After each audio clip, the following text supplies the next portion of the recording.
Hey everyone, welcome back to my channel. Thank you so much for joining me once again for some more real estate content. Hey guys, long time. So as promised, today we are going to be talking about mortgage forbearances and rent eviction moratoriums and how those two factors are really going to affect the real estate market in the next several months. Let's start off with talking about mortgage forbearances. So a forbearance plan is an agreement between a homeowner and their mortgage servicer, which is the company that they send their monthly mortgage payment to.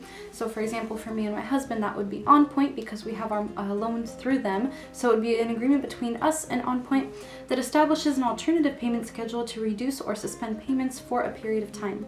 Now, it's really important to note that mortgage forbearance plans do not reduce the principal amount that you owe on your mortgage, and interest still continues to accrue during that time period. So at the end of the forbearance period, you still have to make those payments with the accrued interest. The biggest benefit that it provides is temporary relief if you're unable to make those payments for any reason, and you don't have to pay any late fees for not making those payments when you're in a forbearance program. Now, homeowners who can afford to make partial payments during their forbearance period should definitely do so because it will reduce the amount that you have to pay at the end of the forbearance period. When the forbearance period is up, the homeowner will work with their lender, their servicer, to try and figure out a way that they can make those payments when the forbearance period is over.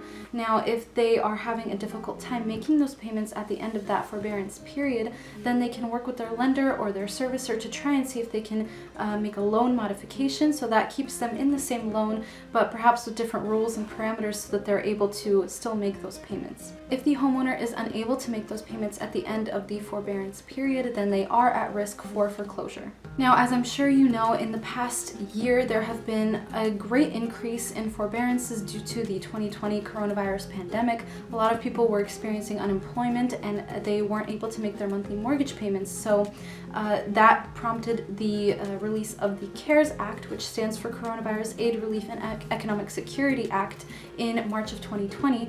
And part of that act was the mortgage forbearance programs for everybody that has federally backed loans. Now, what is a federally backed mortgage loan? Essentially, it is a mortgage that is backed by the federal government and funded through government-sponsored entities. If you're not sure if your loan falls under a federally backed loan, definitely ask your lender. But if you have, for example, an FHA loan, which stands for Federal Housing Administration, then your loan is federally backed. If you have a VA loan, a Veterans Affairs loan, that's also federally backed.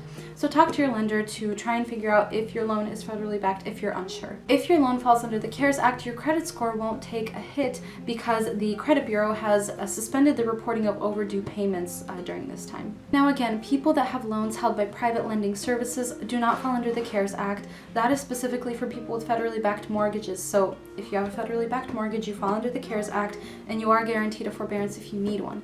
But if you do not have a federally backed mortgage, that doesn't mean that you can't get any help. You just aren't guaranteed a forbearance under the CARES Act.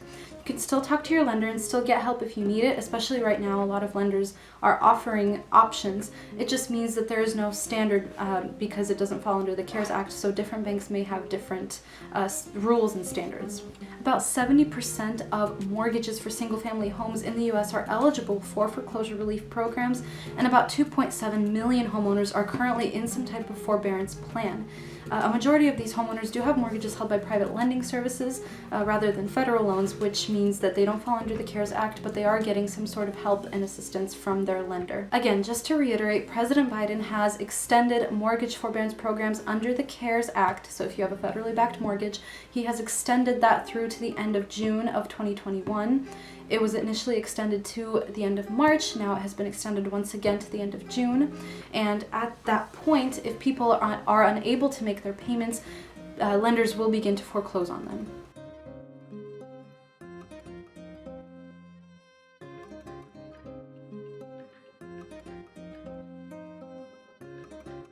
And again, forbearance doesn't completely wipe out your monthly payments. It doesn't mean that they're just, poof, gone, never have to worry about them again.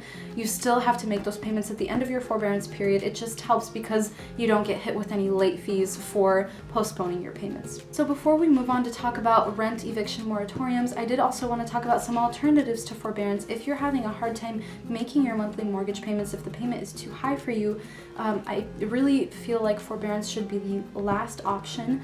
There are a couple things to consider before you have to go into a forbearance program.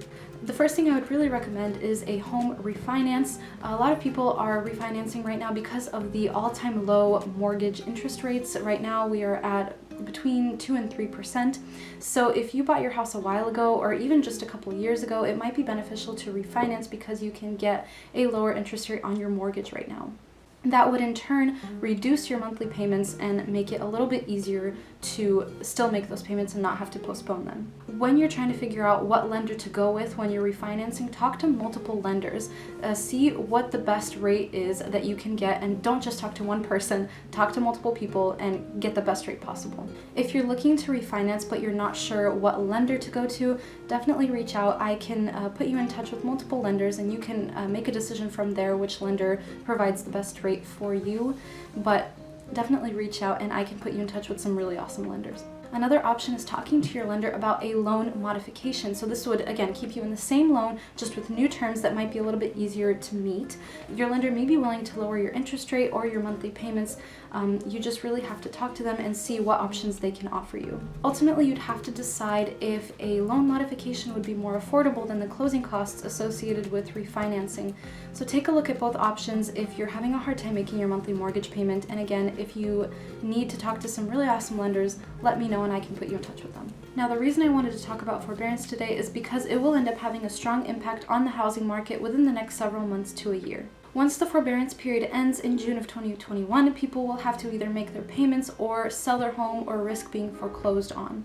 As I had mentioned before, there are about 2.7 million people in forbearance right now, and if they can't make their payments at the end of their forbearance period, they will have to either risk foreclosure or sell their home.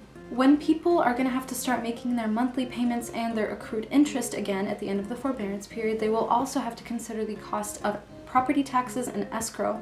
I believe that banks may push the cost of property taxes and escrow to the front, but it's uncertain at this point because different banks, different mortgage companies do things differently. But essentially the reason I'm mentioning this is because the accrued monthly payments, interest, property taxes, and escrow will end up making people's monthly mortgage payment a lot higher than it was before. Now, if about half of these people cannot keep their homes, this may bring inventory back to around the 5 to 6 month mark rather than the 1 month of inventory that we are at right now. This will flood the market with new listings, which brings us back to Economics 101, supply and demand. When there is an increase of all of this supply, then the house prices must come down if there is not enough demand to meet the supply. I'm really hoping that lenders can really work with people to see if they can modify their loan or help them out in any way, but unfortunately we may be seeing a lot of foreclosures in summer of 2021, which again will result or might result in increased inventory, which might result in turn in lower prices of homes. However, this is not for certain. If President Biden releases his $15,000 down payment assistance program and people take advantage of that, that will keep prices high. And if you're in a hot market like Portland and people continue to move to your state or your city, that will also keep prices high. So again, different factors can result to different things happening in the market. Bottom line is I'm really hoping that lenders can work with people so they can modify their loans and they don't have to go into foreclosure. But if people are ending up going into foreclosure, that might result in more inventory, lower prices. But Biden's down payment assistance program may keep prices high, as well as increased moving of people to hot markets like Portland, Los Angeles, San Francisco, etc. will keep prices high in those particular states. Now let's talk briefly about the rent eviction moratorium and how that will affect housing within the next several months as well. Now, President Biden has issued an executive order extending eviction protections until March 31st, and there are about 44 million rental households in the U.S. There has been concern that once the eviction moratorium ends, many renters will be evicted by their landlords. And unfortunately, a lot of landlords are mom and pop landlords, so these are people that have 10 or fewer rental properties. They likely have other jobs already. They just have a few rental properties to make a little bit of side income. But they are facing increased pressure to sell their properties, and if they have to sell and evict their tenants, they will also likely have to sell that home or go into foreclosure, unfortunately, because they are probably struggling to make those payments as well, especially if the tenants aren't able to make the payments either. So again, the increase of evictions of people that are living in rentals and cannot make those payments will likely also contribute to foreclosures and increase in inventory. I'm hoping that people can work together to try and stay in the homes that they are now. I'm really hoping that lenders are able to work with people, again, to modify their loans, but if people are evicted, if houses go into foreclosure, we can expect more inventory and potentially lower prices in the housing market. Alright, you guys, thank you so much for tuning in today. I know today was a really heavy topic talking about foreclosures and evictions. It's been such a difficult time period in the United States right now, and I'm hoping that this just provided you some good information on how these factors can influence the housing market in the future, in the next year. If you have different opinions or if you have any questions, please leave it in the comments below or reach out to me personally if you want to have a conversation. I would love to talk to you and see what opinions you may have on the housing market. And again, if you need any help with reaching out to lenders specifically in the Portland area, let me know and I can connect you with awesome lenders so that they can maybe work with you to help lower your monthly mortgage payments so you can continue to pay that and you don't have to push those payments out to a future date. Again, thank you so much for watching today. I really appreciate you spending your time with me. Next week, I'm hoping to post a video about open houses, specifically how open houses are going right now due to COVID. We are still in a global pandemic, and that has really changed the way that we do open houses. I'm starting to host a lot more open houses myself lately, so I just want to talk about that and what you can expect from those within the next few months. So yeah, definitely tune in next time. Thank you so much for joining me today. And again, if you found this video helpful or beneficial in any way, please like, subscribe, turn on the bell notifications so that you get notified every time I upload, and definitely follow me on my social media. My Instagram is @Irina Dee and my TikTok is @Irina Dee PDX Realty, and I'll link all that in the description below. Alright, you guys, I'll see you next week. Bye!